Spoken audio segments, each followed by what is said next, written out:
This is the Sling TV Box S5 Max. It promises good performance and very rich applications, and all this at an affordable price. And on top of that, I'm gonna add a discount coupon code to make this price more affordable.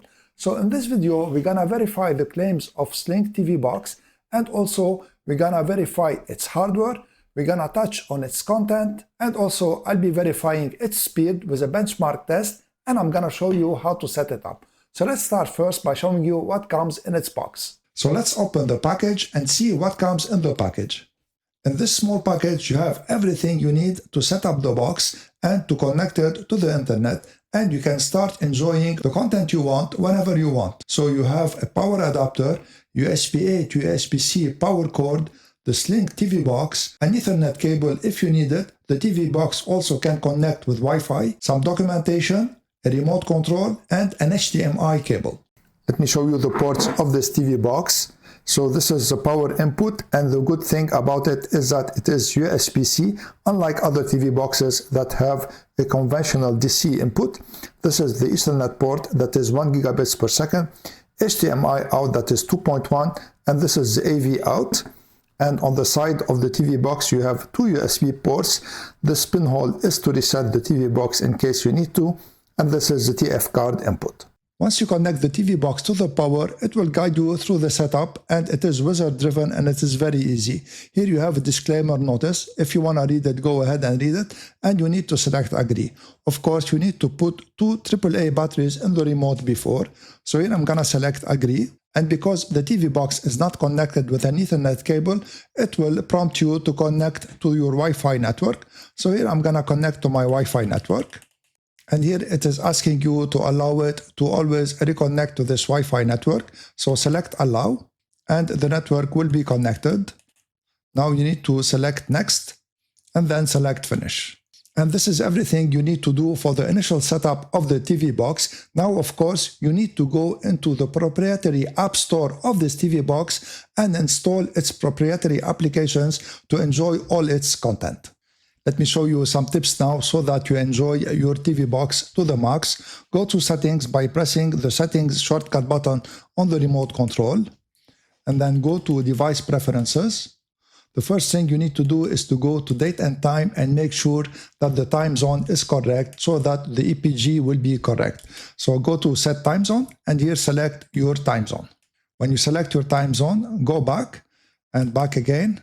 And here you need to go to display and sound, and this is very important so that to get the best image from your TV box.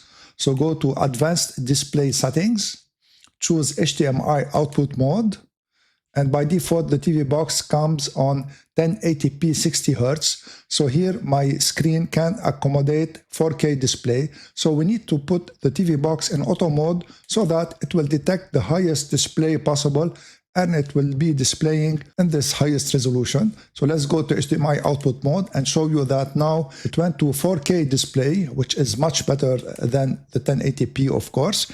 Let me check the hardware now of this TV box, and I'm using IDA64 to check the hardware of this TV box. So the first thing we're gonna check is the installed RAM, and it is 4 gigabytes. And the storage is also approximately 128 gigabytes. Let's see the CPU.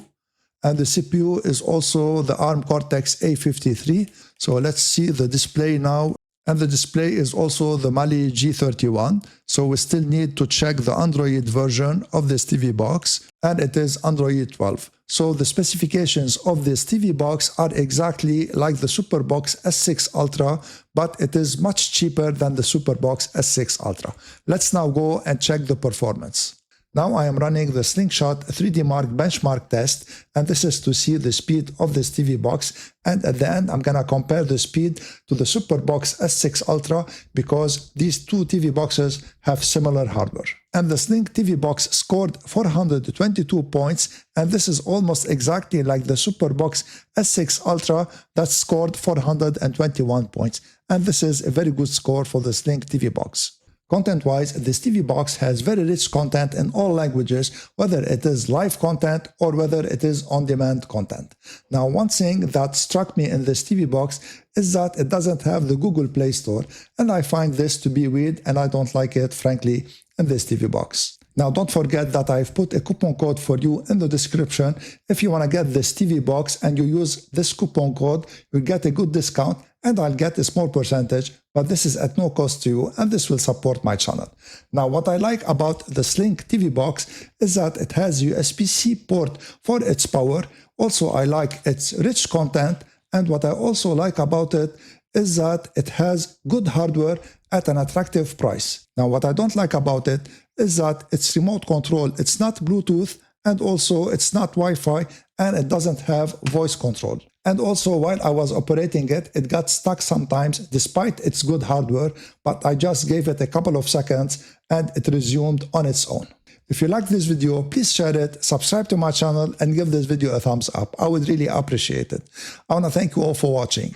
I'm Eloy from Stuff Around the House. See you in the next video.